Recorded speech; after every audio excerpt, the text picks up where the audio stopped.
everybody, and welcome back to my channel. I hope everybody is well on this Friday morning, Friday afternoon or Friday evening, wherever you are in the world. And today I want to talk about codependency and what it means to people on the spectrum like myself. And this is a topic that has been requested and that has been brought to my attention a few times in previous videos. So I thought I'd talk about it today, and from my own personal perspective. This is not about all people on the spectrum. This is my perspective on what codependency is. This is my views on codependency and what I think about it, and things that I agree with codependency and things that I don't agree with. So yeah, I hope you enjoy this video, and let's get into it. So what is codependency? Codependency is a term used to describe a relationship in which, by being caring, highly functional and helpful, one person is said to support, perpetuate or enable a loved one's irresponsible and destructive behaviour. For example, helping a spouse navigate an embarrassing situation or providing living quarters for a substance using adult. According to this way of thinking, creating emotional distance from a loved one is necessary and beneficial to that person.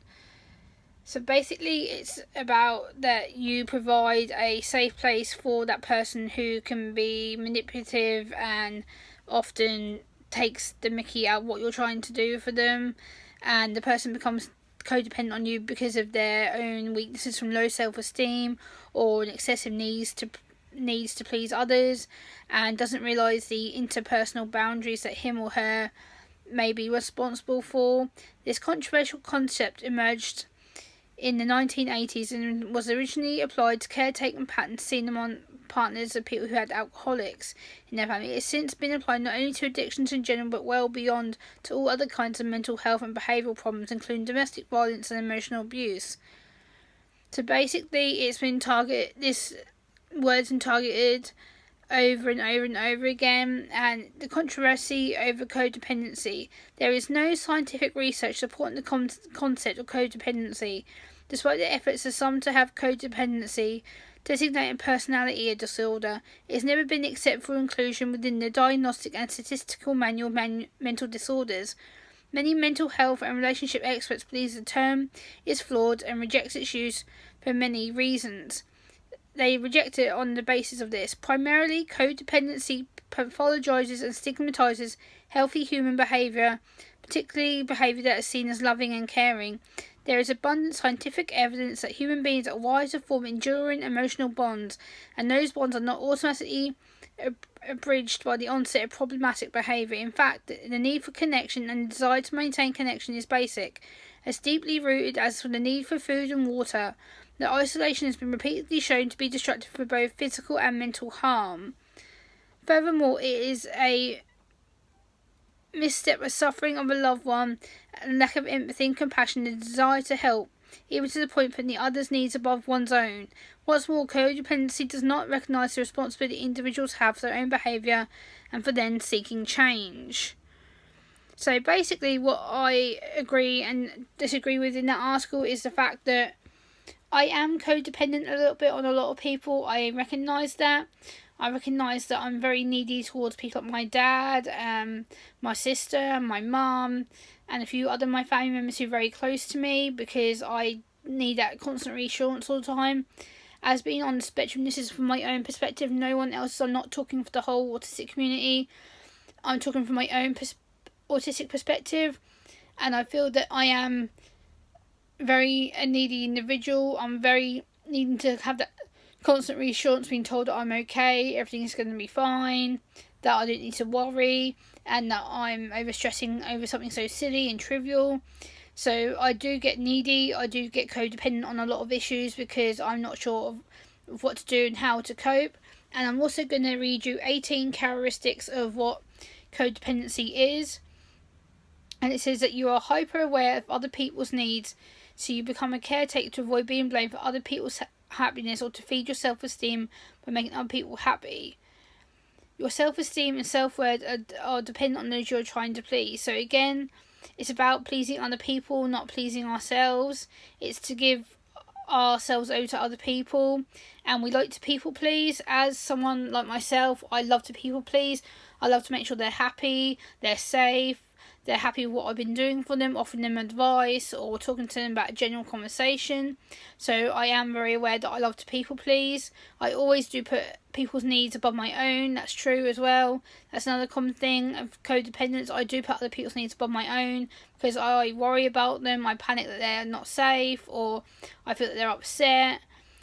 You're often made to feel guilty and ashamed about things you haven't even done. Yes, again, this is true because I do sometimes sit here and feel guilty that I haven't done something so trivial like the washing up, or doing some clothes washing, or knowing that I should be going out and getting some food shopping, something silly, and then people go, oh, why didn't you go and do that, Gemma? You've had all day, like you could have done that.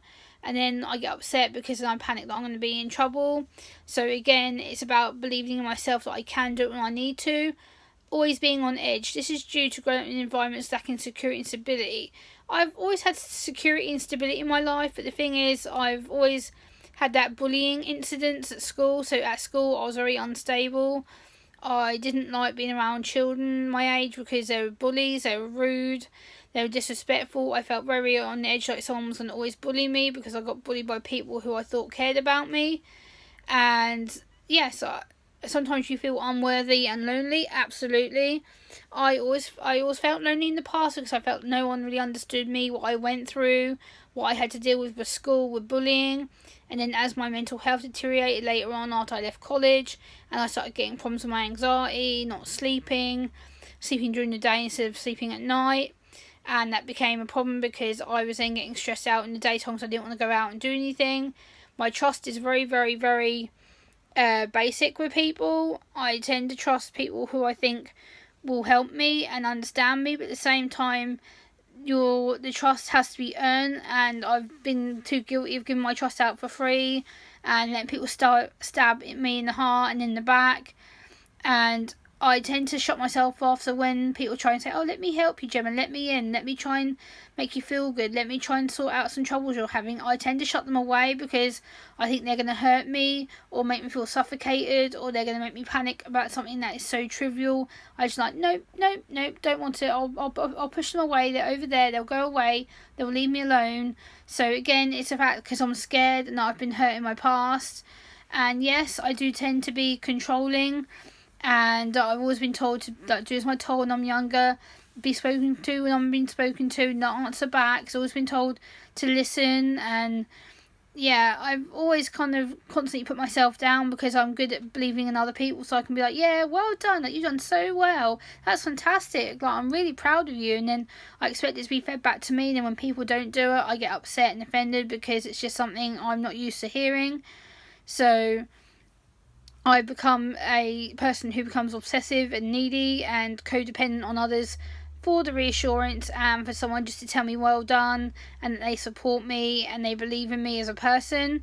So yeah, being on the spectrum, we do become very codependent on people around us, and it's because I fear being criticised, rejected. I feel like I've failed on several occasions. And yeah, I just thought I'd talk about this topic. It's a topic that was requested, and I hope this made sense. Please like, comment, share and subscribe. I'll be back on the next video. Bye guys.